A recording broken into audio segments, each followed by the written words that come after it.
This is a status update as to where we are.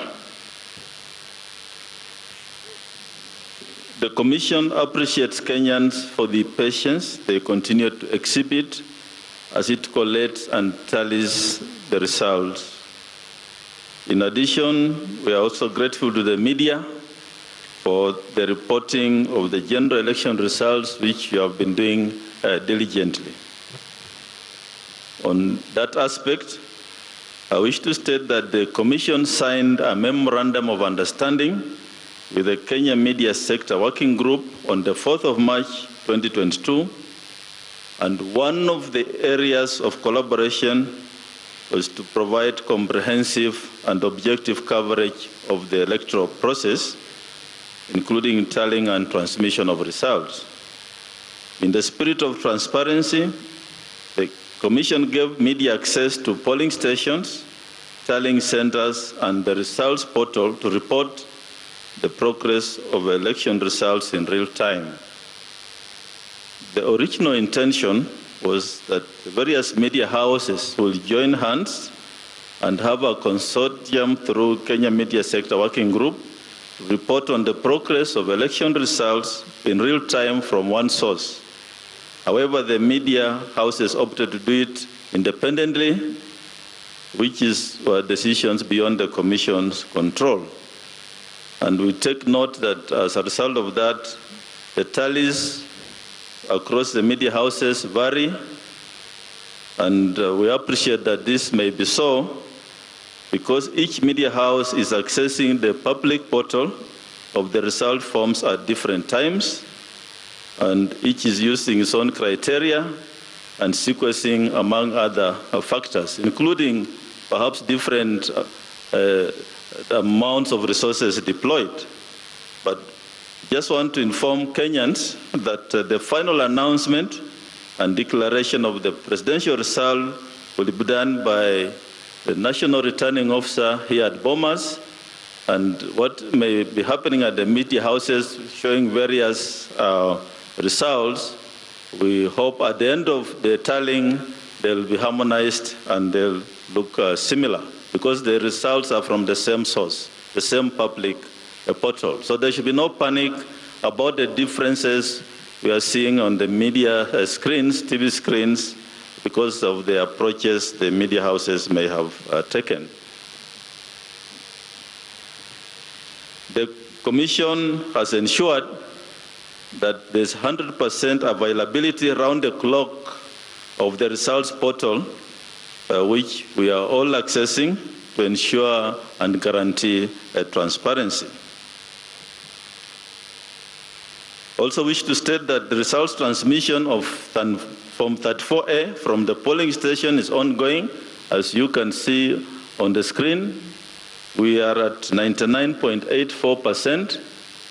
Out of the 46,229 polling stations, we have done 46,156, leaving about 73 polling stations having not transmitted yet. We shall give a report on those that may have not transmitted by the end of the day today.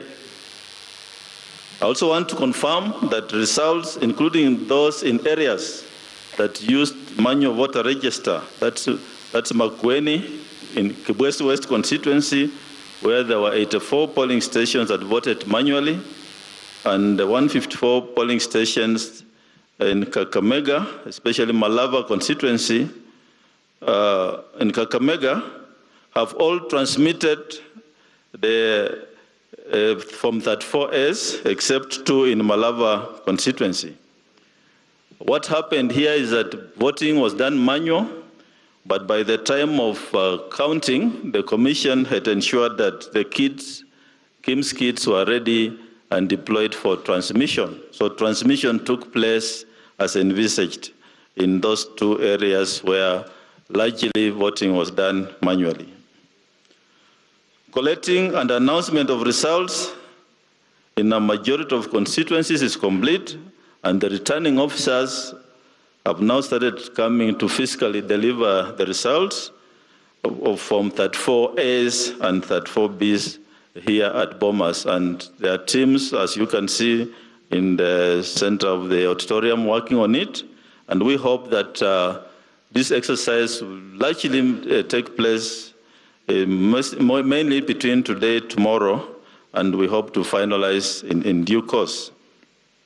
As I said yesterday, just to repeat what's going on at the auditorium lobby, verification of transmitted image of results is happening from 34As against from 34Bs. That verification is what's happening there. And then there's also verification of 34Bs against 34As. And there's a team which is collating from 34C. And we shall then be able to populate that on the screen and come up with also percentages of the candidates. And then we shall also be able to know